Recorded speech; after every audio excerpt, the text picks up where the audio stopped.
Welcome অমরস A to Z learning tips.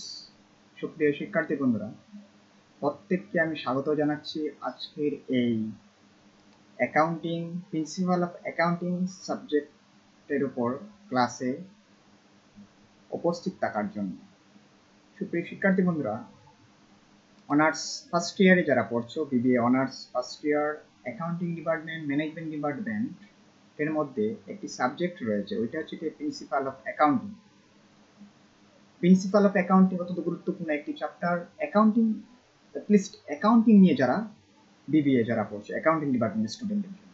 কেননা accounting ডিপার্টমেন্টের student হয়ে তুমি যদি প্রিন্সিপাল অফ অ্যাকাউন্টিং সাবজেক্টের উপর পরিপূর্ণ জ্ঞান যদি না থাকে, বেসিক জ্ঞান যদি না থাকে, তাহলে বিবিএতে অ্যাকাউন্টিং ডিপার্টমেন্টে পড়ে কোনো লাভ নেই। সুপ্রিয় শিক্ষার্থী বন্ধুরা, সেই প্রসঙ্গে না গিয়ে আমি আজকে তোমাদের সামনে আলোচনা করব প্রিন্সিপাল অফ অ্যাকাউন্টিং চ্যাপ্টার 3 নিয়ে, এই জার্নাল নিয়ে আলোচনা করব। পূর্বের ক্লাসে আমি তোমাদের বিভিন্ন ধরনের ন্যাশনাল ইউনিভার্সিটিতে 2002 সাল থেকে 2020 সাল পর্যন্ত যে কোয়েকশন এসেছিল তা নিয়ে তোমাদের সামনে আমি অ্যানালাইজ করেছি।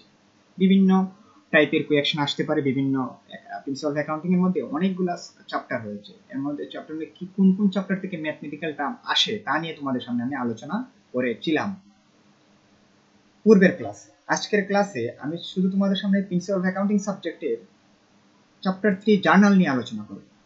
আমি চ্যাপ্টার ওয়াইজ, প্রত্যেকটা ক্লাসের চ্যাপ্টার ওয়াইজ যে ম্যাথমেটিক্যাল টার্ম এক্সাম হলে আসে সেইগুলা নিয়ে জাস্ট আমি আলোচনা করব তোমাদের। চলো আমরা ক্লাসে চলে যাই।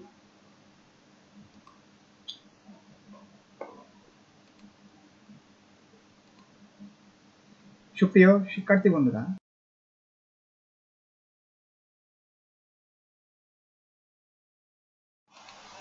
আজকের আমি তোমাদের সামনে বলেছি যে জার্নাল নিয়ে আলোচনা করব, কিন্তু তার পূর্বে জার্নাল নিয়ে আলোচনা করার পূর্বে জাস্ট একটু বেসিক অ্যাকাউন্টিং তোমাদের সামনে তুলে ধরতে চাই। এই জন্য আমি ক্লাস 2 নম্বর ক্লাস, ঠিক আছে, আজকে পার্ট 2, তারপরেও আমি জাস্ট একটু রাখছি যেন বেসিক অ্যাকাউন্টিংটা তোমাদের কিছু দরকার। শুধু জার্নাল পড়লে হবে, ঠিক আছে, তো জাস্ট তার সাথে বেসিক অ্যাকাউন্টিং অত্যন্ত গুরুত্বপূর্ণ। কেননা বেসিক অ্যাকাউন্টিং গুরুত্বপূর্ণ কারণ হচ্ছে কি, এই জন্য অনার্স ফার্স্ট ইয়ারে যারা পড়ছে ওদের মধ্যে কেউ 9-10 অথবা ইন্টারমিডিয়েটে কেউ সায়েন্স থেকে আসছো, কেউ আর্টস থেকে আসছো, ওদের জন্য কিছু ডিফিকাল্ট হয়ে যায় জার্নাল বুঝতে। তো তাই ওরা যদি বেসিক অ্যাকাউন্টিংটা যদি ক্লিয়ার থাকে, বেসিক অ্যাকাউন্টের কিছু ফর্মুলা রয়েছে, কিছু থিওরিটিক্যাল কিছু বিষয় রয়েছে, ওগুলোর সম্বন্ধে যদি কিছু ধারণা থাকে, তাহলে তারা সহজেই জার্নালগুলো বুঝতে পারে। তাই অ্যাডভান্স লেভেলে যারা আছো, আজকের ক্লাসটা যারা দেখতে পাচ্ছ অথবা যারা করছো, আমি বলি কি, তোমরা বেসিক অ্যাকাউন্টিংটা কিছু ধারণা রাখো। কারণ বেসিক অ্যাকাউন্টিং আসলে অত্যন্ত একটা গুরুত্বপূর্ণ একটি বিষয়। অনেক আছে বেসিক অ্যাকাউন্টিং বোঝার, বেসিক অ্যাকাউন্টিং এর প্রতি ভালোভাবে তোমার পুঙ্খানুপুঙ্খ রূপে ধারণা থাকতে হবে। অঙ্ক পারো, ঠিক আছে, বাট বেসিক অ্যাকাউন্টিং পারো না, হতেই পারে না। কেন বেসিক অ্যাকাউন্টিং পারবে না? অঙ্ক যে স্টুডেন্ট পারে তার তো বেসিক অ্যাকাউন্টিং সম্বন্ধে জানা দরকার। এই জন্য আমি জাস্ট 2-3টা সাইড শোতে জাস্ট তোমাদেরকে আমি বেসিক অ্যাকাউন্টিং সম্বন্ধে ধারণা দিই। চলো কথা না বাড়িয়ে শুরু করা যাক। সাবজেক্ট প্রিন্সিপাল অ্যাকাউন্টিং, আজকে আমি জাস্ট তোমাদের সামনে আলোচনা করব basic accounting plus journal plus NU year question and solution. বুঝতেই পারছো আজকে 3টা টপিকস নিয়ে তোমাদের সামনে আলোচনা করব। পূর্বে বলেছিলাম জার্নাল নিয়ে, আসলে জার্নাল পড়ালেই শুধু হবে না, জার্নালের পুরো বেসিক অ্যাকাউন্টিং জানতে হবে। এখন জার্নাল পড়লা, এখন ভাই তুমি বুঝতেছো না ভাই ন্যাশনাল ইউনিভার্সিটি কোন ধরনের কোয়েকশন করবে, আমরা যখন এক্সাম হলে যাব কি কি কোয়েকশন, কোন টাইপের কোয়েকশন আসতে পারে, তাই আমি ন্যাশনাল ইউনিভার্সিটি কয়েকটি কোয়েকশন নিয়েও তোমাদের সামনে আমি আজ আলোচনা করব। চলো আলোচনা করা যাক। শিক্ষার্থী বন্ধুরা, আমি বলতে চাচ্ছি প্রথমেই, আমার ক্লাস যদি তোমাদের ভালো লাগে থাকে, তাহলে অমরস এ টু জেড লার্নিং টিপসের যে চ্যানেলটা রয়েছে, ওই চ্যানেলটা please do like, share, comment and subscribe.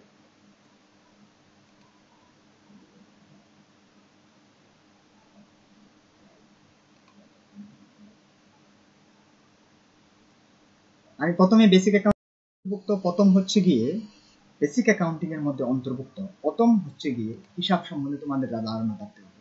যদি হিসাব সম্বন্ধে তোমাদের ধারণা না থাকে, তাহলে তুমি কখনো বেসিক অ্যাকাউন্টিং এর কোনো ম্যাথই তুমি পারবে না। কারণ হিসাব তোমাদের অবশ্যই জানতে হবে। আমরা জানি মেইনলি হিসাবকে সাধারণত 3 ভাগে ভাগ করা হয়। আমি তোমাদের যদিও বলতে পারো যে ভাই অনার্সের ক্লাস আপনি ইংলিশে স্পিচ দিবেন, বাট আপনি বাংলায় বোঝাচ্ছেন। ভাই অনেকে আছে আমাদের ইংলিশে প্রবলেম, অনেকেরই স্টুডেন্টরা আছে ইংলিশ একটু বুঝতে প্রবলেম, এই জন্য আমি ইংলিশ স্লাইড শোতে ঠিক ইংলিশ দেখাবে, বাট আমি বাংলায় তোমাদেরকে চেষ্টা করবো বাংলায় বোঝানো। এই জন্য আমি জাস্ট বাংলায় কথা বলছি। আমি আবার মাঝে মাঝে আবার ইংলিশেও বলবো, no problem. The three type of accounts, হিসাব সাধারণত 3টি ভাগে ভাগ করা হয়। এক হচ্ছে গিয়ে অ্যাসেট, 2 হচ্ছে গিয়ে লাইবিলিটিস, 3 হচ্ছে গিয়ে ওনার ইকুইটি। এখন অনেকেই বুঝতেছ না যেন ভাই আমরা তো বাংলা মিডিয়াম থেকে আমরা পড়ে আসছি, বাংলা ভার্সন থেকে আমরা ইন্টারে পড়ে আসছি, 9-10 পড়ছি, আমি ইংলিশ পড়ি নাই। আপনাকে অ্যাসেট বলতে কি আমরা তো জানি না। আমি আজকে সব নিয়ে তোমাদের সামনে আলোচনা করব। বেসিক অ্যাকাউন্টিং অ্যাসেট হচ্ছে গিয়ে সম্পদ, লাইবিলিটিস হচ্ছে গিয়ে দায়, ওনার ইকুইটি হচ্ছে গিয়ে মালিকানা সত্ত্ব। আবার মালিকানা সত্ত্বের উপর 4টি বিষয়ে প্রভাব ফেলে, ওইটা তোমাদের জানতে হবে। মালিকানা সত্ত্বের উপর 4টি বিষয়ে প্রভাব ফেলে। 1 নাম্বার প্রভাব ফেলে গিয়ে রেভিনিউ। রেভিনিউ মানে হচ্ছে আয়। এক্সপেন্স, এক্সপেন্স মানে হচ্ছে গিয়ে ব্যয়। আমি আবার বলছি মালিকানা সত্ত্বের উপর অর্থাৎ ওনার ইকুইটির উপর 4টি বিষয়ে প্রভাব ফেলে। 1 হচ্ছে গিয়ে রেভিনিউ, 2 হচ্ছে গিয়ে এক্সপেন্স, 3 হচ্ছে গিয়ে ক্যাপিটাল, 4 হচ্ছে গিয়ে ড্রয়িং। অর্থাৎ রেভিনিউ হচ্ছে গিয়ে আয়, এক্সপেন্স হচ্ছে গিয়ে ব্যয়, ক্যাপিটাল হচ্ছে গিয়ে মূলধন, ড্রয়িং মানে উত্তোলন। তোমাদের এগুলো প্রত্যেকটা বিষয় ভালোভাবে জানতে হবে। রেভিনিউ কি, এক্সপেন্স কি, ক্যাপিটাল কি, ড্রয়িং কি, বলতে পারো ভাই এগুলো তো ভাই আমরা জানি না, এগুলা কি। আমি পরবর্তী স্লাইড শোতে প্রত্যেকটি ব্যাখ্যা করে তোমাদেরকে বুঝিয়ে দিব।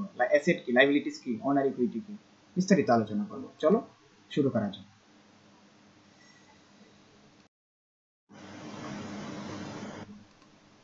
সুপ্রিয় শিক্ষার্থী বন্ধুরা, প্রথম আমি তোমাদের সামনে অ্যাসেট নিয়ে আলোচনা করব।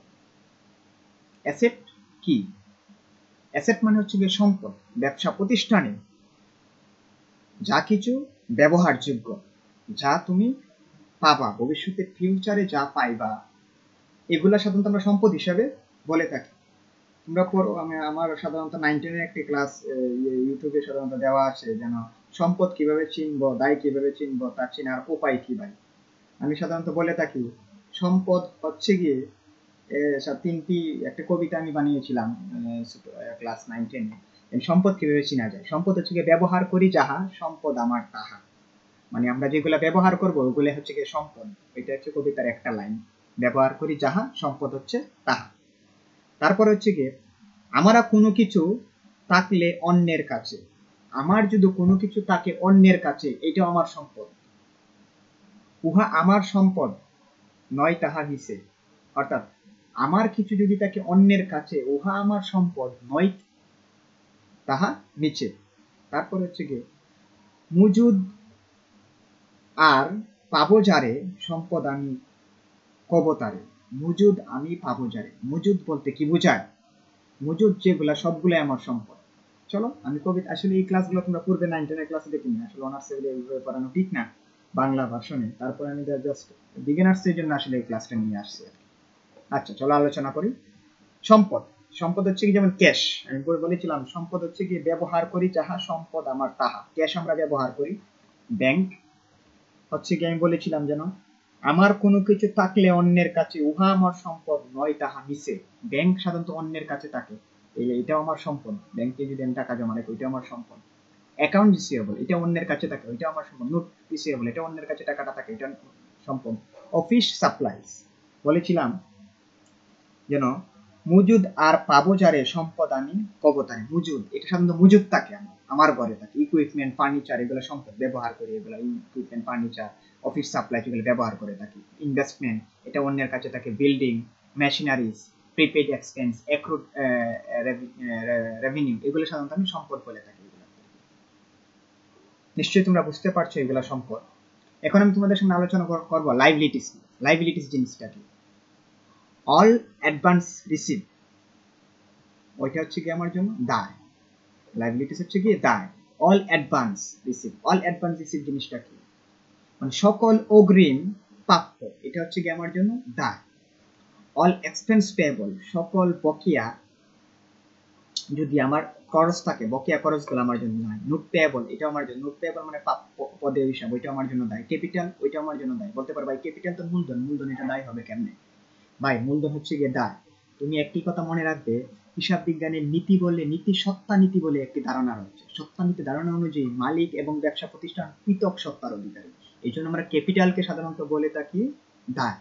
কারণ ব্যবসা প্রতিষ্ঠান মালিকের হিসাব করে না, ব্যবসা প্রতিষ্ঠান তার ব্যবসার হিসাব করে। যেহেতু ব্যবসা প্রতিষ্ঠান ব্যবসার হিসাব করে, সেহেতু ক্যাপিটাল তো মালিকে দিছে, তাই ব্যবসা প্রতিষ্ঠানে ক্যাপিটাল দইরা নিছে যেন ওইটা তার দায়, কারণ সে অন্যজনের কাছ থেকে টাকাটা আনে সে ব্যবসা পরিচালনা করতেছে, ওই জন্য ক্যাপিটালটা আমি দায় সাধারণত বলে থাকি আমরা। অ্যাকাউন্টিং ডিপার্টমেন্টের সত্তা বলে ধারণা আছে, ওই সত্তা অনুযায়ী ক্যাপিটাল সাধারণত দায়। তারপরে ব্যাংক লোন, ওইটাও দায়। ব্যাংক থেকে লোন আনলে এটা তোমাদের নোট পেয়েবল, ওইটা দায়। এক্সপেন্স আসলে দায়, হ্যাঁ আমি এটা বলে এখানে আছে টাইপিং মিস্টেক হয়েছে, নো প্রবলেম, এটা তোমরা ধরো না। মর্টেজ লোন, ওইটা দায়। বন্ড দায়। অল রিসিভার ইটিসি, এগুলো সাধারণত দায়। এখন আমি তোমাদের সামনে আলোচনা করব কিছু আয় বলতে কি বোঝো, এগুলা জাস্ট বোঝার দরকার। ব্যবসা প্রতিষ্ঠানে স্বাভাবিক কার্যক্রম পরিচালনা করার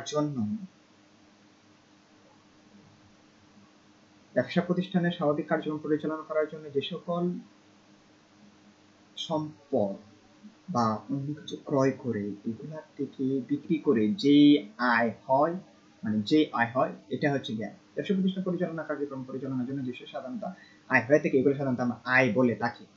সাধারণত এগুলো আয় বলে থাকি। যেমন দেখো রেভিনিউ মানে আয়, ইনকাম হচ্ছে কি আয়। আয়গুলা কোনগুলো, এগুলো তোমাদের মাস্ট বি জানতে হবে। নেট সেলস, এটা সাধারণত আয়। রিসিভ রেভিনিউ, সার্ভিস রেভিনিউ আর কি, সার্ভিস রেভিনিউ, ওইটা আমার জন্য আয়। মানে একজনকে সেবা দিচ্ছ, ওইটা আমার জন্য আয়। কারণ সেবা তো মাগনা দেবো না, ওর কাছ থেকে নিশ্চয়ই টাকা পাবো। মক্কেলকে যখন আমি সেবা দিব, ওর কাছ থেকে নিশ্চয়ই আমি টাকা পাবো। উকিলে যখন সেবা দেয়, ডাক্তাররা যখন সেবা দেয়, তাদের বিনিময়ে আমি একটা ফি দিই, ওই ফিটা হচ্ছে আমার জন্য আয় ব্যবসা প্রতিষ্ঠানে। অল ইন্টারেস্ট ইনকাম, ওইটা আমার জন্য আয়। সকল ইন্টারেস্ট ইনকাম আমার জন্য আয়। অল কমিশন ইনকাম, সকল কমিশন ইনকাম আমার জন্য আয়। অল ডিভিডেন্ড রিসিভ, সকল লভ্যাংশ আমি পাই, ওইগুলো আমার জন্য আয়। Gain on sales of asset, সম্পদ বিক্রি করে যদি লাভ হয় ওইটা আমার জন্য আয়। সাবলেট ট্রেন, ওটা উপভাড়া, ওইটা আমার জন্য আয়। অ্যাপ্রেন্টিসশিপ প্রিমিয়াম, ওইটাও আমার জন্য আয়। নিশ্চয়ই তোমরা আয়গুলা বুঝতে পারছো। ব্যবসা প্রতিষ্ঠানে ওইগুলো সাধারণত আয় আমরা বলে থাকি। আমি আবারও বলছি, তোমাদের যারা ফ্রেন্ড সার্কেল যারা আছো, অথবা যারা ছোট ভাই যারা আছো, ওরাদেরকে আমি একটা রিকোয়েস্ট করবো, আমি যখন ক্লাস করাই ইউটিউবে, তোমরা খাতা কলম নিয়ে বসো। এই যে প্রত্যেকটা আয় ব্যয়, কোনগুলা দায়, কোনগুলা সম্পদ, ওইগুলো যদি নোট করে রাখো, তাহলে তোমাদের জাস্ট বাংলা ভার্সন থেকে যারা আসছে ওদের জন্য একটু হলেও সুবিধা হবে, উপকার হবে। কারণ এগুলো লিখে রাখার দরকার। কথায় আছে না, 10 বার পড়া 10 বার দেখা, 1 বার লেখার সমান। আচ্ছা, এখন আমি আলোচনা করবো এক্সপেন্স নিয়ে। এক্সপেন্স হচ্ছে গিয়ে পারচেজ, এটা expense. Cost of goods sold, এটা আমার জন্য ব্যয়। পারচেজ মানে ক্রয়, এটা আমার জন্য ব্যয়। কস্ট অফ গুডস সোল্ড, এটা আমার জন্য ব্যয়। আমি ইংলিশ বাংলা দুটোই বলছি তোমাদের সুবিধার জন্য। Loss on sales of asset, আমরা সম্পত্তি যদি বিক্রি করি যদি লস হয়, এটা আমার জন্য ব্যয়। স্যালারিজ, এটা আমার জন্য ব্যয়। রেন্ট ব্যয়, ওয়েজেস ব্যয়, সাপ্লাইজ ব্যয়, ইম্পোর্ট ডিউটি ব্যয়, এক্সপোর্ট ডিউটি আমার জন্য ব্যয়, সেলস কমিশন আমার জন্য ব্যয়, ডিউটি অডিট ফি আমার জন্য। অডিট ফি বলতে কি বুঝো, অনেকে বুঝে না ভাই অডিট ফি, আমি তো বুঝি না। অডিট ফি হচ্ছে কি, তোমার ব্যবসা প্রতিষ্ঠান পরিচালনা করছো, সরকার কর্তৃপক্ষ একজন কর্তৃপক্ষকে পাঠালো, ভাই ওই ব্যবসাটা আপনি দেখে আসেন কি, ওই ব্যবসা প্রতিষ্ঠান কি ভালোভাবে চালাচ্ছে কি চালাচ্ছে না, ওই ব্যাংক প্রতিষ্ঠানে কি ভালোভাবে দুর্নীতি করছে কি করছে না। তখন তারা যারা আমার ব্যবসা এসে অডিট করবে, মানে নিরীক্ষা যখন করবে, তখন আমিও তাদেরকে একটা ফি দিতে হয়। কারণ তারা আমাদের ব্যবসা প্রতিষ্ঠান অডিট করেছে, এই জন্য আমার একটা ফি দিব। ট্যাক্স, এটা আমার জন্য দেয়। ট্যাক্স বলতে কি, ট্যাক্স হচ্ছে কি সরকারকে, কোনো সরকারের কাছে কোনো সুবিধা ছাড়া সরকারকে বাৎসরিক যে একটি কিছু পরিমাণ যে কর দিতে হয়, মানে ওইটা সাধারণত ট্যাক্স হিসেবে। ডিপ্রিসিয়েশন, সম্পদের অপচয়, এটা আমার জন্য ব্যয়। ব্যাংক চার্জ আমার জন্য ব্যয়। ইন্স্যুরেন্স প্রিমিয়াম, এগুলো আমার জন্য ব্যয়। নিশ্চয়ই তোমরা বেসিক অ্যাকাউন্টিং এর সম্পদ, দায়, আয়, ব্যয় তোমরা পেরেছো। এখন আমি তোমাদের সামনে আলোচনা করব জার্নাল নিয়ে। সুপ্রিয় শিক্ষার্থী বন্ধুরা, বেসিক অ্যাকাউন্টিং এর ফর্মুলা মধ্যে জার্নাল যে ফর্মুলাটা রয়েছে ওইটা প্রত্যেকে জানা দরকার। এই যে আমি এখন যে জার্নাল ফর্মুলাটা নিয়ে যেটা নিয়ে আলোচনা করব, ওই জার্নাল ফর্মুলাটা অ্যাডভান্স লেভেলে যারা অ্যাকাউন্টিং পড়বে ওদের জন্য খুব গুরুত্বপূর্ণ। আবার বিগিনার্স বলতে আমি তাদেরকে বোঝাতে চাচ্ছি, যারা মনে করো সায়েন্স থেকে যারা আসছো, অ্যাকাউন্ট বিবিএ যারা পড়ছো, বা আর্টস থেকে যারা বিবিএ পড়ছো, ওদেরকে আমি বিগিনার্স বলছি। আর অ্যাডভান্স লেভেলের বলছি ওদেরকে, যারা মনে করো 9-10 ছিলে কমার্স এবং ইন্টারে কমার্স ছিলে, তাদেরকে আমি সাধারণত অ্যাডভান্স লেভেলের স্টুডেন্ট বলছি। কেননা ওরা সাধারণত এইসব জার্নালে ফর্মুলা পারে, ওরা ক্লাস 9-10 থেকে এগুলো জার্নালে ফর্মুলা শিখে আসছে। তাই এটা হচ্ছে গিয়ে বেসিক জার্নাল ফর্মুলা। কেন বেসিক জার্নাল ফর্মুলা? এটার কারণ হচ্ছে গিয়ে বেসিক জার্নাল ফর্মুলা ওই জন্য এটা বলছি, কারণ ওইটা প্রত্যেক অ্যাকাউন্টিং সাবজেক্ট ওইটা দেওয়া থাকে, মাস্ট বি ওইটা দেওয়া থাকবে, ওই ফর্মুলা প্রথমেই দেওয়া থাকবে। ওইটা হচ্ছে কি অ্যাডভান্স লেভেলের ফর্মুলা, ওইটা তোমাদের একটু মুখস্থ থাকা দরকার। এই একটা সূত্র তোমরা মুখস্থ করবে। অ্যাডভান্স লেভেলে যারা আছে ওদের জন্য বলছি, বিগিনার্স লেভেলে যারা আছে ওদের জন্য বলছি, কিন্তু পরবর্তী স্লাইডে বিগিনার্সদের জন্য একটা মজার একটা টপিকস আমি তোমাদের সামনে বুঝিয়ে দিই, মানে জার্নাল কিভাবে মনে রাখা যায়, মজার একটা টপিকস নিয়ে আলোচনা করব। চলো পূর্বে আমরা সূত্রটা আমরা শিখে নিই। প্রথম দেওয়া আছে অ্যাসেট এক্সপেন্স ড্রয়িং। মনে রাখবে অ্যাসেট মানে সম্পদ, এক্সপেন্স মানে ব্যয়, ড্রয়িং মানে উত্তোলন। সম্পদ ব্যয় উত্তোলন যদি বৃদ্ধি পায়, ইনক্রিজ যদি হয়, এগুলো হবে ডেবিট। ইনক্রিজ হলে ডেবিট, আর ডিক্রিজ যদি হয় তাহলে হবে ক্রেডিট। আমি আবারও বলছি, অ্যাসেট এক্সপেন্স ড্রয়িং এগুলো যদি ইনক্রিজ হয় তাহলে হবে ডেবিট, আর এক্সপেন্স হলে এগুলো ক্রেডিট। ঠিক তেমনি ভাবে যদি আমার আয় হয়, মানে রেভিনিউ যদি হয়, লাইবিলিটিস যদি হয়, ক্যাপিটাল যদি হয়, রেভিনিউ মানে আয়, লাইবিলিটিস মানে হচ্ছে গিয়ে দায়, ক্যাপিটাল মানে মূলধন, এগুলো যদি ইনক্রিজ হয় তাহলে কি হবে? আমি আবারও বলছি, এগুলো যদি ইনক্রিজ হয় তাহলে হবে গিয়ে ক্রেডিট। এগুলো যদি ইনক্রিজ হয়, যেমন ধরো আয়, দায়, মূলধন, এগুলো যদি ইনক্রিজ হয় তাহলে হবে ক্রেডিট, আর ডিক্রিজ হলে হবে ডেবিট। নিশ্চয়ই তোমরা বুঝতে পারছো। যেন সম্পদ, অ্যাসেট, এক্সপেন্স, ড্রয়িং ইনক্রিজ হলে ডেবিট, ডিক্রিজ হলে ক্রেডিট। তার বিপরীত আয়, দায়, মূলধন অর্থাৎ রেভিনিউ, ক্যাপিটাল, লাইবিলিটিস এগুলো যদি থাকে, এগুলো ইনক্রিজ হলে ক্রেডিট আর ডিক্রিজ হলে ডেবিট। শিক্ষার্থী বন্ধুরা, আমি পূর্বের ক্লাসে তোমাদের জন্য কিছু ফর্মুলা নিয়ে আলোচনা করেছিলাম পূর্বের সাইড শোতে। এখন আমি তোমাদের সামনে আলোচনা করব কিছু অ্যাকাউন্টিং এর কিছু ব্যতিক্রম যে কয়েকটি হিসাব রয়েছে, ওই হিসাবগুলো অনেকে বুঝে না, যেন বাই অ্যাকাউন্টস পেয়েবল কি, অ্যাকাউন্টস রিসিভেবল কি, এগুলো অনেকে বুঝতে অনেকের প্রবলেম হয়। তাই আমি আজকে এগুলাকে একবারে পানির মতো তোমাদেরকে ভাঙিয়ে বোঝাচ্ছি। যেমন ধরো অ্যাকাউন্টস পেয়েবল জিনিসটা কি? অ্যাকাউন্টস পেয়েবল হচ্ছে গিয়ে দা মানি ইউ রিসিভ। তোমার কাছে যদি কেউ টাকা যদি পায় তাহলে অ্যাকাউন্টস পেয়েবল। আর অ্যাকাউন্ট রিসিভেবল হচ্ছে গিয়ে ইউ গেট দা মানি, তুমি যদি কারো কাছে টাকা পাও ওইটা হচ্ছে গিয়ে তোমার অ্যাকাউন্টস রিসিভেবল। অর্থাৎ তোমার কাছে কেউ যদি টাকা পায়, অ্যাকাউন্টস পেয়েবল এটা হিসাব। যেমন ধরো তুমি বাকিতে পণ্য ক্রয় করছো, তাহলে নিশ্চয়ই ওই ক্রেতা, তুমি একজন ক্রেতা, ঠিক আছে, বিক্রেতা তোমার কাছে টাকা পায়, তাহলে এটা হিসাবটা লিখতে হবে অ্যাকাউন্টস পেয়েবল। তুমি বাকিতে পণ্য বিক্রি করছো, তুমি একজন দোকানদার, তুমি বাকিতে পণ্য বিক্রি করছো, তাহলে তুমি তার কাছে টাকা পাও ক্রেতার কাছ থেকে, তাহলে লিখবে এটা অ্যাকাউন্ট রিসিভেবল। সুপ্রিয় শিক্ষার্থী বন্ধুরা, তোমাদের সুবিধার জন্য বাংলায় কিছু শর্ত আমি নিয়ে এসেছি। অনেক এন্ট্রিগুলোর মধ্যে সাধারণত রয়ে থাকে যে নগদে পণ্য ক্রয়, রহিমের নিকট হতে নগদে ক্রয়, এগুলা কি? এগুলো সাধারণত নগদে ক্রয় বুঝে। বাট ব্যতিক্রম হচ্ছে গিয়ে ওইটা বাকিতে পণ্য ক্রয় আর রহিমের নিকট হতে পণ্য ক্রয়, ওই এন্ট্রিটা বুঝে না অনেক স্টুডেন্ট। ভাই রহিমের নিকট হতে ক্রয় বলতে কি বোঝানো হয়েছে? মনে রাখবো, বাকিতে পণ্য ক্রয় বুঝবো এটা দ্বারে পণ্য ক্রয়, বাট নাম যদি উল্লেখ থাকে, কারো নাম রহিম, করিম, সকিনা, জরিনা, যদি নাম কারো উল্লেখ থাকে, তাহলে রহিমের নিকট হতে ক্রয় ওইটা তুমি ধরে নিবে বাকিতে পণ্য ক্রয়। নিশ্চয়ই তোমরা বুঝতে পারছো।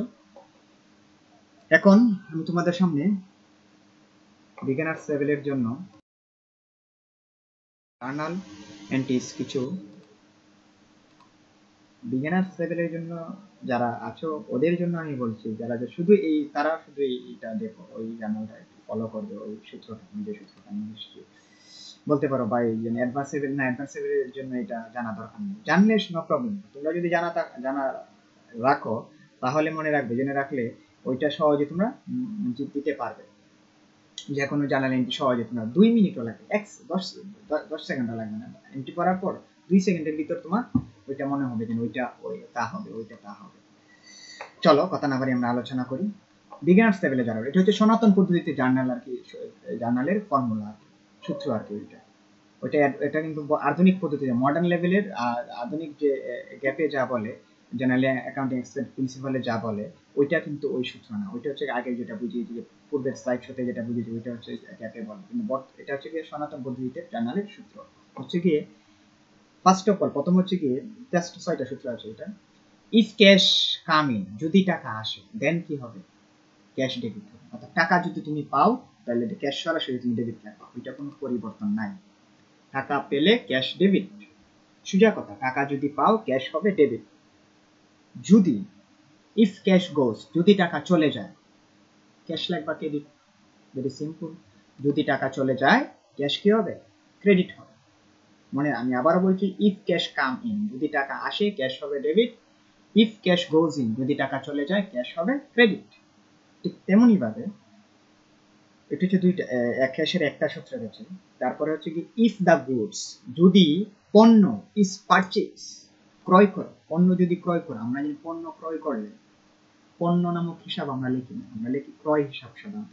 পণ্য যদি ক্রয় করি, পারচেজ অলওয়েজ ডেবিট হয়। এটা সনাতন পদ্ধতিতে অনেক জার্নালিস্ট ওরা বলে গিয়েছে যে পারচেজ যদি আমরা পণ্য যদি ক্রয় করি পারচেজ ডেবিট, হ্যাঁ অবশ্যই পারচেজ ডেবিট। বর্তমান আধুনিক সূত্রে তো পারচেজ ডেবিট বলে, কিছু কিছু ক্ষেত্রে একটু ডিফিকাল্ট, ব্যতিক্রম রয়েছে।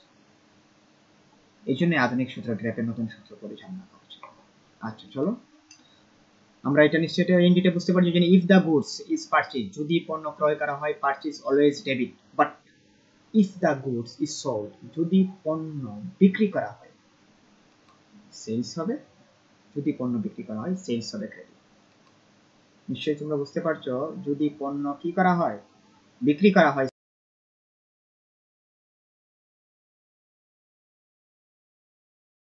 ক্রেডিট। সুপ্রিয় শিক্ষার্থী বন্ধুরা, পূর্বে আমি সনাতন পদ্ধতিতে 4টি সূত্র নিয়ে আলোচনা করেছি। এখন আমি তোমাদের সামনে প্র্যাকটিক্যালি কিছু এন্ট্রি আমি তোমাদের সামনে আলোচনা করব। কোন কোন এন্ট্রি এক্সামে না, জাস্ট এই যে পূর্বে যে আমি তোমাদেরকে প্র্যাকটিক্যালি যে সূত্রগুলা দেখিয়েছি, ওই সূত্রগুলা প্র্যাকটিক্যালি তো দেখার দরকার, যেন ভাই এই সূত্রগুলা কিভাবে কামে দিবে, কোন কোন এন্ট্রির ক্ষেত্রে কামে দিবে, কোন কোন এন্ট্রির ক্ষেত্রে এটা প্রয়োগ হবে, কিভাবে আমরা জার্নাল মেক করব, ওইগুলো তো জানা দরকার। তাই আমি আমাদের সামনে প্র্যাকটিক্যালি এখন কয়েকটি জার্নাল এন্ট্রিস আমি সাইড শোতে দেখাচ্ছি। সূত্র কিন্তু আমরা দুইটা শিখছি, একটা হচ্ছে আধুনিক লেভেলের জার্নালের সূত্র শিখছি, আর সনাতন লেভেলের জার্নালের সূত্র শিখছি। দুইটা সূত্র দিয়ে আমি এই জার্নালগুলা মেক করব। চলো আলোচনা করা যাক। প্রথম দেওয়া আছে পারচেজ অফ গুডস, পণ্য যদি আমরা ক্রয় করি ইন ক্যাশ, ইন কি ক্যাশ 10,000, বলছে পণ্য ক্রয় 10,000 টাকা। আমরা জানি পণ্য হচ্ছে কি আমার জন্য ব্যয়, পারচেজ ব্যয় বৃদ্ধি পাচ্ছে, পারচেজ বৃদ্ধি পাচ্ছে, পারচেজ বৃদ্ধি পেলে হবে গিয়ে ডেবিট, আর ক্যাশ হচ্ছে সম্পদ, সম্পদের পরিমাণ হ্রাস পাচ্ছে, এই জন্য ক্যাশ ক্রেডিট। যদি আধুনিক লেভেলের সূত্র। আর সনাতন লেভেলের সূত্র অনুযায়ী ওই জায়গাটা হবে গিয়ে পারচেজ, আমরা জানি অলওয়েজ কি, আমি আগে বলেছিলাম if the goods is purchase always purchase debit, আর ক্যাশ যদি চলে যায়, যেমন তুমি পণ্য ক্রয় করছো, পণ্য ক্রয় আমরা করি ক্যাশে, পণ্য ক্রয় দিতে ক্যাশ চলে গেছে, যেন ক্যাশ ক্রেডিট, পারচেজ হবে ডেবিট। ঠিক তেমনি ভাবে পরবর্তী হচ্ছে গিয়ে পারচেজ অফ গুডস, যদি পণ্য বিক্রি করা হয় অন ক্রেডিট, সরি বললাম purchase of goods on credit, যদি পণ্য ক্রয় করা হয় অন ক্রেডিট বলতে কি বোঝায়? অনেকেই অনার্সে পড়ো বাট কিছু ইংলিশে কিছু প্রবলেম রয়েছে, তাদের জন্য আমি বলছি অন ক্রেডিট, অন অ্যাকাউন্ট, ওই কথাগুলো যদি কোনো জার্নাল এন্ট্রির মধ্যে লেখা থাকে মনে বুঝবে এটা দাঁড়ে পণ্য ক্রয় করা হয়েছে। আর ক্যাশে বললে তো তোমরা নিশ্চয়ই বুঝবে ক্যাশ, বাট ওইখানে ওইটা দাঁড়ে পণ্য ক্রয় করা হয়েছে, এই জন্য এটা লেখা purchase of goods on credit. যেহেতু দাঁড়ে পণ্য ক্রয় করা হয়েছে, তাহলে তুমি প্রথম পারচেজ তো অলওয়েজ ডেবিট হয়ে, যেন পারচেজ লিখবা তুমি ডেবিট, নো প্রবলেম। বাট দাঁড়ে যেহেতু পণ্য ক্রয় করছো, সুতরাং তোমার কাছে ওই ব্যক্তি টাকা পায়, এই জন্য অ্যাকাউন্টস পেয়েবল লাগবে ক্রেডিট। আমি আগে বলে দিয়েছিলাম, কারো কাছে কেউ যদি তোমার কাছ থেকে টাকা পায় ওই হিসাবের নাম হচ্ছে অ্যাকাউন্টস পেয়েবল, এই জন্য অ্যাকাউন্টস পেয়েবল ক্রেডিট, কারণ দায়ের পরিমাণ বৃদ্ধি পাচ্ছে, দায় বৃদ্ধি পেলে কি ক্রেডিট হয়, অ্যাকাউন্টস পেয়েবল ক্রেডিট। এখন তোমাদের সামনে আমি 3 নম্বর জার্নাল নিয়ে আলোচনা করি। 3 নম্বর জার্নাল হচ্ছে গিয়ে sold of goods in cash. তুমি পণ্য বিক্রি করছো ইন ক্যাশ, ক্যাশে পণ্য বিক্রি করছো। আমরা জানি পণ্য বিক্রি করলে কি হয়, পণ্য বিক্রি করলে আমি একজন দোকানদার পণ্য যদি বিক্রি করে ক্যাশ পাবো, আর বিক্রি করেছি ওইটা চলে যাবে, বিক্রয় যেটা ওটা চলে যাবে। তাহলে ক্যাশ যদি আসে, আমরা জানি ক্যাশ আসলে ডেবিট, ক্যাশ ডেবিট, অথবা ক্যাশ আমার জন্য সম্পদ, সম্পদের পরিমাণ বৃদ্ধি পাচ্ছে, এই জন্য ক্যাশ ডেবিট। বাট বিক্রয় হচ্ছে কি আমার জন্য আয়, আয় যদি বৃদ্ধি পায়, আমার ব্যবসা প্রতিষ্ঠান আয়টা কিন্তু বাড়ছে, আয় বৃদ্ধি পেলে কি ক্রেডিট। আবার আমরা সনাতন লেভেলের সূত্রের মধ্যে পড়েছি সেলস অলওয়েজ ক্রেডিট হয়, এই দেখো sales credit. I did the credit, sales or credit. Very simple. I hope you are understand. এখন নেক্সট 4 নাম্বার সাইড শো হচ্ছে কি sales of goods on credit, অর্থাৎ দাঁড়ে পণ্য তুমি বিক্রি করলে। মনে রাখবে দাঁড়ে যদি আমরা পণ্য বিক্রি করি তাহলে কি হয়, একবার তুমি চিন্তা করো, দাঁড়ে আমি পণ্য বিক্রি করতেছি, নিশ্চয়ই আমি তার কাছে টাকা পাবো, তো যেটা আমি পাবো ওইটা হচ্ছে সম্পদ। কারো কাছে যদি আমি টাকা পাই ওইটাকে আমরা কি বলি ইংলিশে অ্যাকাউন্টস রিসিভেবল। অ্যাকাউন্ট রিসিভেবল আমার জন্য সম্পদ, সম্পদ বৃদ্ধি পেলে ডেবিট, এই জন্য অ্যাকাউন্ট রিসিভেবল ডেবিট। বাট আমি তো সেলস করে আমি অ্যাকাউন্ট রিসিভেবল তৈরি করলাম, সেই জন্য সেলস লিখবো ক্রেডিট। কারণ বিক্রয় তো আমার জন্য আয়, আয়ের পরিমাণ বৃদ্ধি পাচ্ছে, আয় বৃদ্ধি পেলে ক্রেডিট, এই জন্য সেলস হবে গিয়ে ক্রেডিট। সুপ্রিয় শিক্ষার্থী বন্ধুরা, আশা করি তোমরা নিশ্চয়ই ওই যে প্র্যাকটিক্যালি যে জানাগুলো দেখালাম ওই জানাগুলো তোমরা নিশ্চয়ই বুঝতে পেরেছো। আমি তোমাদের সামনে আলোচনা করব বিগত সালে ন্যাশনাল ইউনিভার্সিটিতে যে কোয়েকশন যেটা আসছিল 2018 সালে, যে কোয়েকশনটা যেটা আসছিল ওইটা নিয়ে আলোচনা করব। বলতে পারো যে ভাই আমি পূর্বে বলেছিলাম যে অ্যাডভান্স লেভেল শেখাবো, যে বেসিক অ্যাকাউন্টিং শেখাবো, জার্নাল শেখাবো, plus NU year question and solution দেব। আমি কিন্তু দুইটা জিনিস কিন্তু রক্ষা করেছি। এখন তোমাদের সামনে আমি এনইউ ইয়ার কোয়েকশন নিয়ে আলোচনা করব। সুপ্রিয় শিক্ষার্থী বন্ধুরা, বড় ভাই হিসেবে আমি তোমাদেরকে একটা সাজেস্ট করব, এজ এ ভাই হিসেবে ন্যাশনাল ইউনিভার্সিটিতে যারা এক্সাম দিবে একটা জিনিস মাথার মাঝে খেয়াল রাখবে, ন্যাশনাল ইউনিভার্সিটি কোয়েকশনগুলা যে টাইপের কোয়েকশন করে খুবই সোজা, নর্মাল টাইপের কোয়েকশন করে দেয়। বাট এই নর্মাল টাইপের কোয়েকশন 1 ইয়ার পার তারা রিপিট করে, মানে 1 বছর পর ওই কোয়েকশনটা তারা রিপিট করে। তাহলে আমি আবারও বলছি, এজ এ বড় ভাই হিসেবে একটা সাজেস্ট করব, তোমরা যারা 20 সালে যারা পরীক্ষার্থী আছো এবং যারা 2021 সালে যারা পরীক্ষা দিবে, আমি বলবো তোমরা বিগত 2-1 বছর আগের প্রশ্নগুলো তোমরা সলভ করো বাড়িতে বসে। নিশ্চিত 100 মাঝে 99% কমন, 100%ই কমন হয়ে যেতে পারে। এই যেমন ধরো অ্যাকাউন্টিং ডিপার্টমেন্টে আসছে, ম্যানেজমেন্ট ডিপার্টমেন্টে আসছে, ফাইন্যান্স ডিপার্টমেন্টে আসছে, মানে তোমার বিবিএসও কিন্তু অ্যাকাউন্টিং এর একটি জাস্ট একটা সাবজেক্ট, ওইটা তারা প্রিন্সিপাল অ্যাকাউন্টিং তারা পড়ে, বিবিএসে আসছে, ডিগ্রিতে আসছে। ওই প্রশ্নগুলো অ্যাকাউন্টিং রিলেটেড যে প্রশ্নগুলো আছে জার্নাল 2018 অথবা 2017 সালের কোয়েকশনগুলো তোমরা সলভ করো, নিশ্চয়ই তোমরা 2020 সালে যারা পরীক্ষা দিবে নিশ্চিত কমন পাবে। জানো আমি যখন পরীক্ষা দিয়েছিলাম তোমার 2000 বিগত সালে প্রশ্ন আমি বুঝতেছিলাম যে ওই প্রশ্ন এখন আসবে না, বাট তারপর আমি করছিলাম, জার্নালটা করেছিলাম, বাট গিয়ে দেখি বিগত সালের প্রশ্নটা পরবর্তী সালে দিয়ে দিচ্ছে। অবাক লাগে, এরকম ন্যাশনাল ইউনিভার্সিটি এরকম এটা করে থাকে। চলো কথা না বাড়িয়ে আমরা 2018 সালে তোমাদের সুবিধার্থের জন্য একটি সাজেশন হিসাবে জাস্ট আমি বলেছি যেন ওই প্রশ্নগুলো তোমরা সলিউশন করতে পারো, আর না তোমার আজে বাজে এইসব প্রশ্ন পড়ে কোনো লাভ নাই। কারণ ইউনিভার্সিটি যে প্রশ্ন যে টাইপের প্রশ্নগুলো মোটামুটি খুব ভালো মানের কোয়েকশন করে তারা। চলো আমরা কথা না বাড়িয়ে আমরা শুরু করা যাক। প্রথম হচ্ছে কি প্রবলেম 7 দিছে, দ্য ফ্লোয়িং ট্রানজাকশন আর obtained from the books of Sagar Saikat for the month of December 2015। অর্থাৎ 2015 সালের সৈকত ইসলামের একজন বুক থেকে উনি যে ইনভেস্ট যেটা করেছিলেন, উনি একটা বইয়ের দোকান, ওনার যে ইনভেস্ট যেটা করেছিলেন, ওই ফার্স্ট অফ অল তিনি ডিসেম্বর মাসে যে নিম্নোক্ত যে লেনদেনগুলো আছে ওই লেনদেনগুলো তোমাদেরকে পড়ার জন্য বলছেন। আমরা ওই লেনদেনগুলো আগে পড়ি। বলতে পারো যে ভাই একটা প্রশ্ন আনলেন, আনসার শিট ভাই পরে আমি আনবো, নো প্রবলেম, পরে আমি পরবর্তীতে আমি তোমাদের, হ্যাঁ ভাই যেন পরবর্তীতে ওইটা তোমাদেরকে আমি সলিউশন দিব।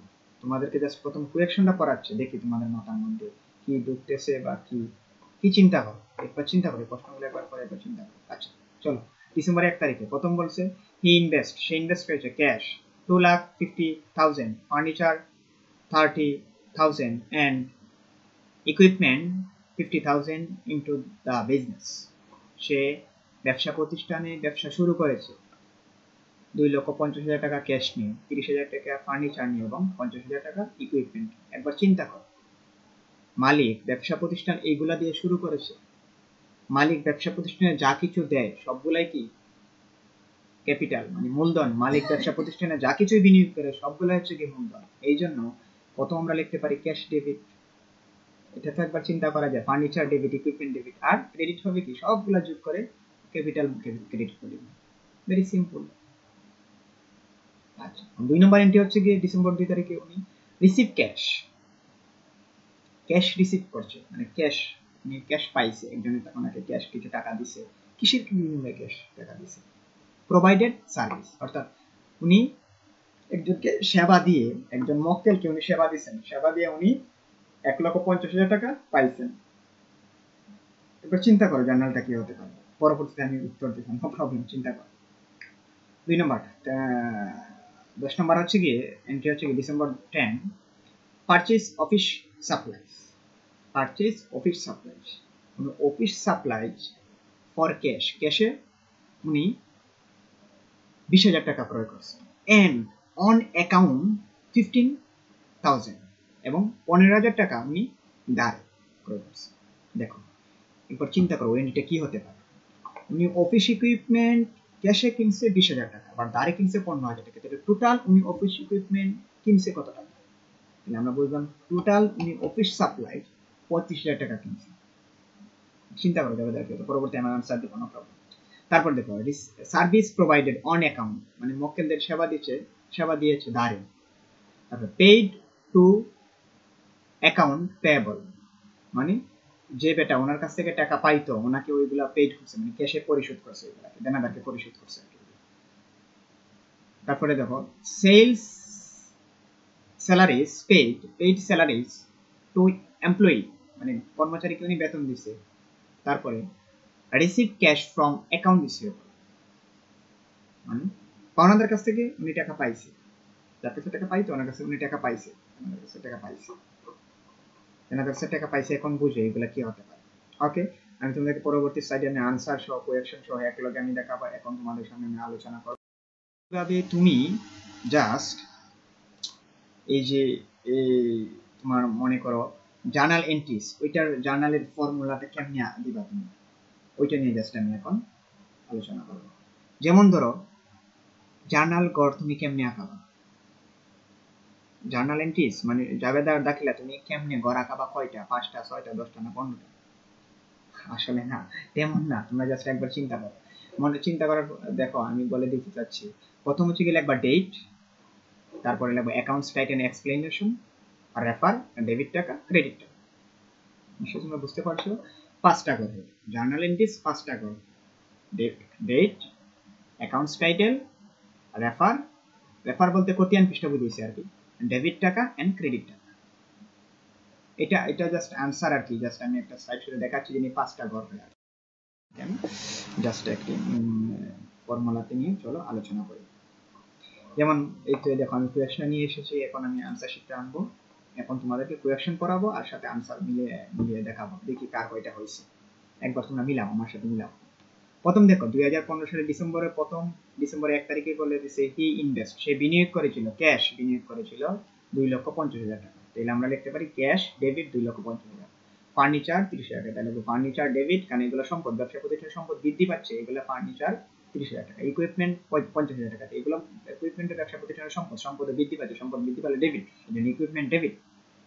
সবগুলা যোগ করার পর আমাদের আসছে গিয়ে 3,30,000 টাকা। 3,30,000 টাকা ব্যবসা, আমি বলেছিলাম যে ব্যবসা প্রতিষ্ঠানের মালিক যা কিছু বিনিয়োগ করে সবগুলাই মূলধন, আর মূলধন যদি বৃদ্ধি পায় তাহলে ব্যবসা প্রতিষ্ঠানের মূলধন বৃদ্ধি পেলে কি ক্রেডিট, এই জন্য ক্যাপিটাল হচ্ছে কি credit. Very simple, I hope you are understand.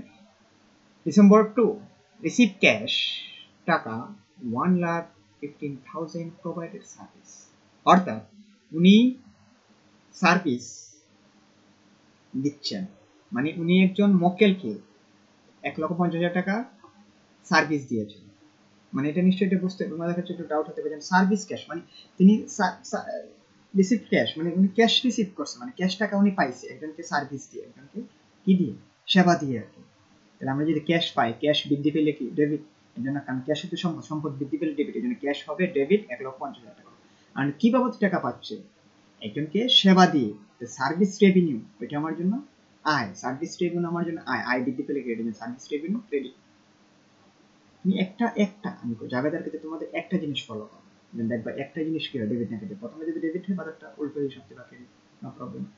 তারপর 10 নম্বর এন্ট্রি বলছে পারচেজ অফিস সাপ্লাইজ, তুমি অফিস সাপ্লাইজ কিনছে, ক্যাশে কিনছে 20,000 টাকা এবং দাঁড়ে কিনছে 15,000 টাকা, তাহলে দুইটাই তুমি লিখবে, প্রথম লিখবে জাস্ট যেহেতু আমি কিনছি তাহলে ক্যাশের পরিমাণ হ্রাস পাচ্ছে, আমরা যখন পণ্য কিনি ক্যাশ চলে যায়, ক্যাশ লিখবো ক্রেডিট, ক্রেডিট লিখবো 20,000, আর দাঁড়ে কিনছি 15,000 টাকা, তাহলে লিখবে অ্যাকাউন্টস পেয়েবল 15,000। আর পারচেজ, কি পারচেজ করছে, সে কি ক্রয় করছে, অফিস সাপ্লাই, যেহেতু এখানে অফিস সাপ্লাই উল্লেখ আছে, যেহেতু এটা অফিস সাপ্লাই বাবদ আসবাবপত্র ধরনের বা কোনো ব্যবসা প্রতিষ্ঠান, যেহেতু এই ব্যক্তি তুমি নিজে ব্যবহারের জন্য এগুলা কিনছে, এই জন্য অফিস সাপ্লাই লিখবো debit, office supplies debit. But যদি ওই ব্যবসা প্রতিষ্ঠান যদি মানে ফার্নিচারের ব্যবসা প্রতিষ্ঠান হতো বা অফিস সাপ্লাইজের ব্যবসা প্রতিষ্ঠান হতো, তাহলে লিখতাম আমরা পারচেজ ডেবিট, কিন্তু এখানে আমরা পারচেজ ডেবিট লিখতে পারবো না, আমাদের লিখতে হবে অফিস সাপ্লাইজ ডেবিট। ঠিক আছে, 15 নম্বর entry. Service provided on account, মানে মক্কেলদেরকে উনি বাকিতে সেবা দিয়েছেন, বাকিতে সেবা দিলে আমরা যদি কারো কাছ থেকে বাকিতে যদি আমরা কারো সেবা দিই, নিশ্চয়ই তার কাছে আমি টাকা পাবো, কারো কাছে যদি আমরা টাকা পাই তাহলে এটার নাম কি, প্রাপ্য হিসাব। আর ইংলিশে প্রাপ্য হিসাবকে কি বলে, দেনাদার। প্রাপ্য হিসাবকে কি বলে, অ্যাকাউন্ট রিসিভেবল। আমরা লিখতে পারি অ্যাকাউন্ট রিসিভেবল সম্পদ বা দেনাদার সম্পদ বা প্রাপ্য হিসাব সম্পদ, সম্পদ বৃদ্ধি পেলে ডেবিট, এই জন্য আমরা লিখতে পারছি অ্যাকাউন্ট রিসিভেবল ডেবিট। আর সেবা দিয়েছি এই জন্য সার্ভিস রেভিনিউ ক্রেডিট। তার 20 নম্বর পেইড অ্যাকাউন্ট পেয়েবল, মানে একজন ব্যক্তি আমার কাছে টাকা পাইতো, তাকে আমি এগুলো দিয়ে দিলাম, নে বেটা তোর টাকা তুই নিয়ে যা, ক্যাশের পরিমাণ হ্রাস পাচ্ছে এই জন্য ক্যাশ ক্রেডিট, আর দায়ের পরিমাণও এটা কি হচ্ছে, হ্রাস পাচ্ছে, কারণ সে আমার কাছে আর সে টাকা পাবে না, এই জন্য দায় হ্রাস পেলে ডেবিট হয়, এই জন্য accounts payable debit cash credit. Okay, এখন 25 নম্বর এন্ট্রি হচ্ছে কি পেইড স্যালারিজ অফ এমপ্লয়ি, তুমি তোমার কর্মচারীকে বেতন দিবে, তো ক্যাশের পরিমাণ তো অবশ্যই হ্রাস পাবে, এই জন্য ক্যাশ হবে কি ক্রেডিট। আর কি বাবদ তারা বেতন দিচ্ছে, স্যালারি বাবদ বেতন দিচ্ছে, তো স্যালারি মান ব্যয় করে বৃদ্ধি পেলে ডেবিট, স্যালারি ডেবিট।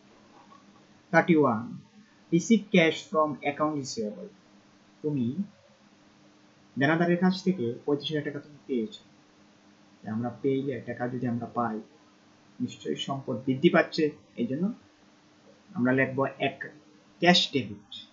আর দেনাদার নামক এটা হ্রাস পাচ্ছে, আর একটা সম্পদ হ্রাস পাচ্ছে, বলতে পারে দেনাদার পাই কেমনে সম্পদ পাই, দেনাদার সম্পদ ওইটা এক ধরনের সম্পদ, ওইটাও হ্রাস পাচ্ছে, যেহেতু দেনাদার হ্রাস পাচ্ছে আমরা দেখতে পারি অ্যাকাউন্ট রিসিভেবল ক্রেডিট। নিশ্চয়ই তোমরা প্রিয় শিক্ষার্থী বন্ধুরা, নিশ্চয়ই তোমরা যে আজকে যে আমি বোর্ড প্রিপারেশনটা যে প্রিপারেশন যেটা আলোচনা করলাম 2018 সালে, এটা নিশ্চয়ই তোমরা বুঝতে পারছো। পরবর্তী ক্লাসে তোমাদেরকে আলোচনা করব অন্যান্য যে বিষয়গুলো নিয়ে, যেমন ধরো আমি বলেছিলাম পূর্বে যে ফার্স্ট ক্লাসে আমি তোমাদেরকে বলেছিলাম যে যেন কি ধরনের কোয়েকশন আসে, কোন কোন টাইপের কোয়েকশন আসে, অ্যাকাউন্ট সাবজেক্ট রিলেটেড এর মধ্যে অন্তর্ভুক্ত কিছু টপিকস নিয়ে, ওই টপিকসের উপর আমি নিয়মিত ধারাবাহিকভাবে আমি তোমাদের সামনে ক্লাস নিয়ে আসবো। সুপ্রিয় শিক্ষার্থী বন্ধুরা, স্বাগত জানাচ্ছি আমার সেটেজের লার্নিং টিপসের পক্ষ থেকে আবারও। পরবর্তী ক্লাস, নেক্সট ক্লাস হবে গিয়ে তোমাদের জন্য আমি চ্যাপ্টার 3 নিয়ে আলোচনা করব। চ্যাপ্টার 3 এর মধ্যে রয়েছে অ্যাকাউন্টিং ইকুয়েশন নিয়ে আলোচনা করব, প্লাস আরেকটি সাবজেক্ট নিয়ে আলোচনা করব, তাহলে কি rectify journal entries. Rectify journal entries হচ্ছে কি সংশোধনীয় জাবেদা, বলতে পারো ভাই জাবেদা নিয়ে আলোচনা করলেন, এত সময় এত গান গাইলেন, প্রায় 40-45 মিনিট পড়া, আবার কি জাবেদা করতে হবে ভাই? আগে যে জার্নাল পড়েছি এগুলো নর্মাল জার্নাল, কিছু অ্যাডভান্স জার্নালও পড়েছি, আর এগুলো হচ্ছে কি মনে করো রেকটিফাই জার্নাল হচ্ছে কি সংশোধনীয় জাবেদা, ওটা হচ্ছে কি মনে করো আমি জাস্ট একটি অগ্রিম একটি হালকা কিছু বুঝাচ্ছি, যে এটা হচ্ছে গিয়ে রেকটিফাই জার্নাল হচ্ছে গিয়ে মনে করো তুমি একটি জার্নাল ভুলে তুমি পণ্য সাপোজ ক্রয় করছো 5,000 টাকা, তখন তুমি লিখে ফেললে যে না আমি আসবাবপত্র ক্রয় করছি 5,000 টাকা, পণ্য এক কথা আসবাবপত্র আলাদা কথা, বা 5,000 টাকার পণ্য ক্রয় করছো তুমি লিখে ফেললে 6,000 টাকার পণ্য ক্রয় করছো, এটা ভুল হলো না, তো এটা সংশোধন করতে হবে। অথবা মজুরি তুমি দিচ্ছ 5,000 টাকা, তুমি লিখলে স্যালারি 5,000 টাকা, মজুরি আর স্যালারি কি এক, দুইটা আলাদা ভিন্ন জিনিস, এইগুলো তোমার সংশোধন করতে হবে। এই জাবেদাকে সংশোধন করা জাবেদাকে বলা হয় রেকটিফাই জার্নাল। পরবর্তী ক্লাসে আমি তোমাদেরকে এইসব রেকটিফাই জার্নাল অ্যাকাউন্টিং ইকুয়েশন নিয়ে আলোচনা করব। আশা করি তোমরা পরবর্তী ক্লাসের আমন্ত্রণ জানিয়ে তোমরা ভালো থাকবে আর অমর সেটেজের লার্নিং টিপসের সাথে থাকবে। সুপ্রিয় শিক্ষার্থী বন্ধুরা, আমি আবারও বলছি